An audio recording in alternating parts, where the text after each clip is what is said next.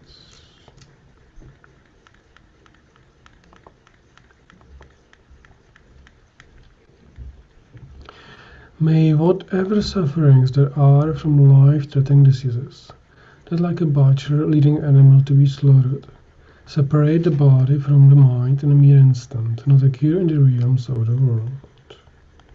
May all embodied beings be harmed by acute, chronic, and other epidemic diseases, that the mere sounds of whose names terrify beings, as though they had been placed inside the mouth of Yama, the Lord of Death. May all embodied beings be harmed by 80,000 classes of interferers, the 360 of spirits that harm suddenly, the 424 diseases, and so forth. May whatever sufferings there are due to disturbances of the four elements, depriving the body and mind of their happiness, be totally pacified. May the body and mind have reliance and power, and be endowed with long life, good health, and well-being. By the compassion of the Gurus and the Three Jewels, by the power of the Dakini, Town Protectors and Guardians, and by the power of the truth of the infallibility of karma and its results, may all the dedications and prayers be fulfilled.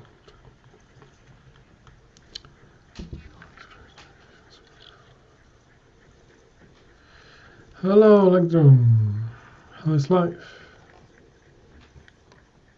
Nice to see you again. Nice to see you again. Good. Nice you're taking over. Yeah. Oh, yes. Still hanging in and still powering on with the course. We just got locked down again today.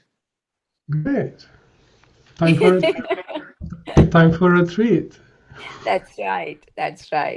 Let's make most out of it. Sorry? Yeah. Let's make most out of it. Exactly. That's how I look at it.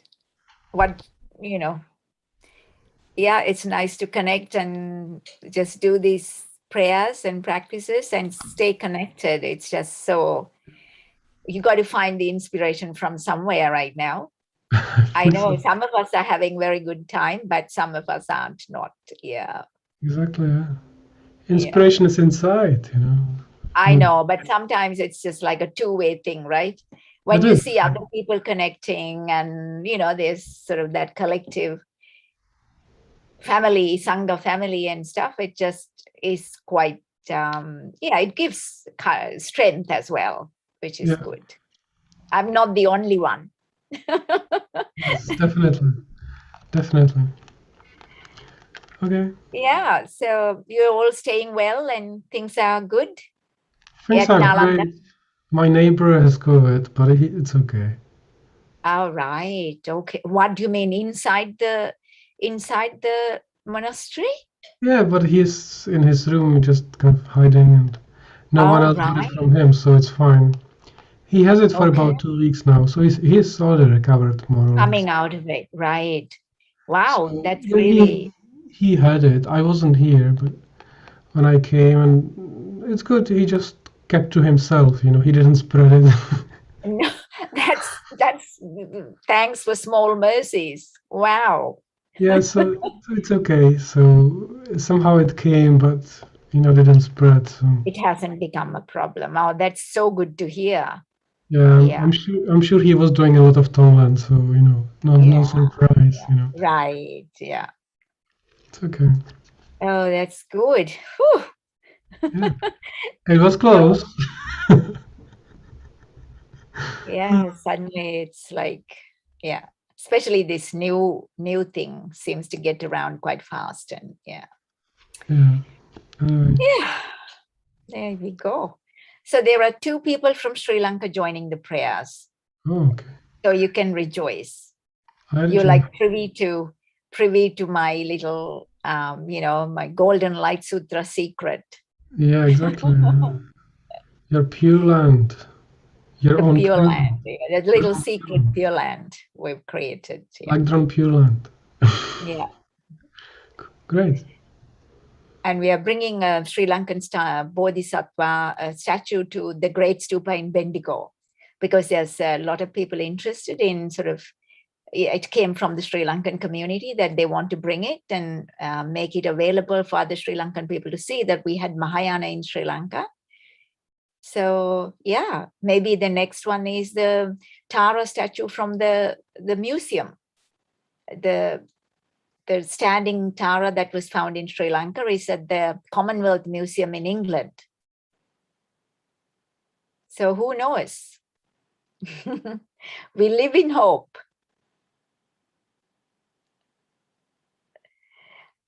All right, thank you very much. I'll get my little 30 minutes started now. Thank you. Bye.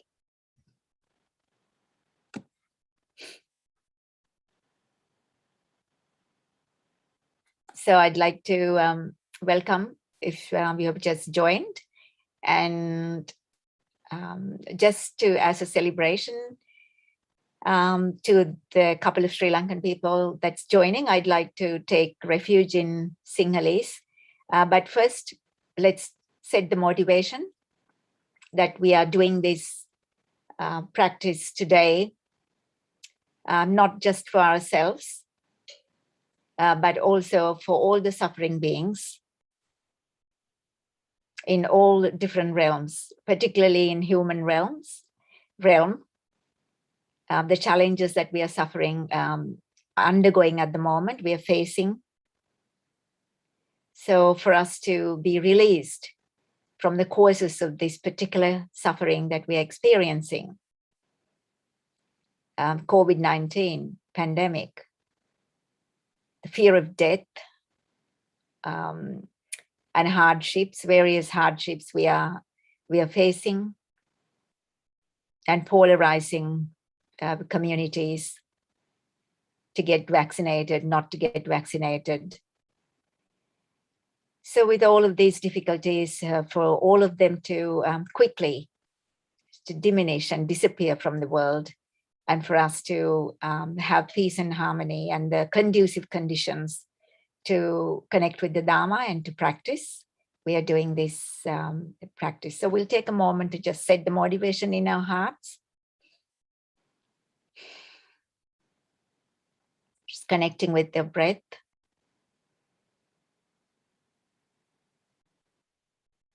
Just as we breathe in, thinking that purifying the 5 elements in our bodies with each breath, just removing all the obstacles, negativities.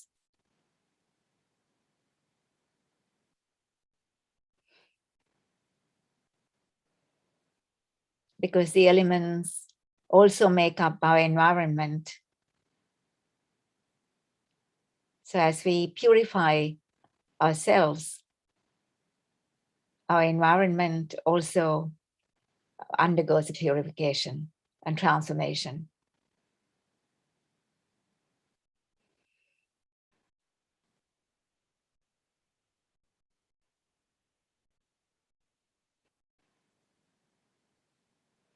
So thinking about the importance of bodhicitta, just thinking about that undertaking this responsibility to free suffering mother sentient beings. We make a determination to get enlightened ourselves as quickly as possible.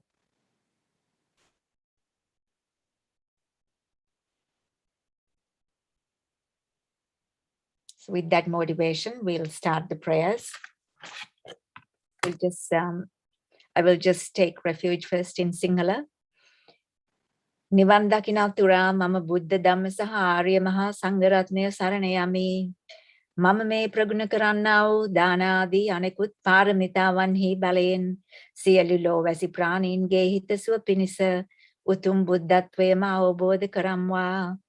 Nivan dakinatura mama buddha dhamma saha arya maha sangharatnaya saranayami. Mama me praguna karannau dhanadi anekut paramitavanhi balayen siyalulo vasi pranin gehita suapinisa utum buddhatve ma avbodha karamwa.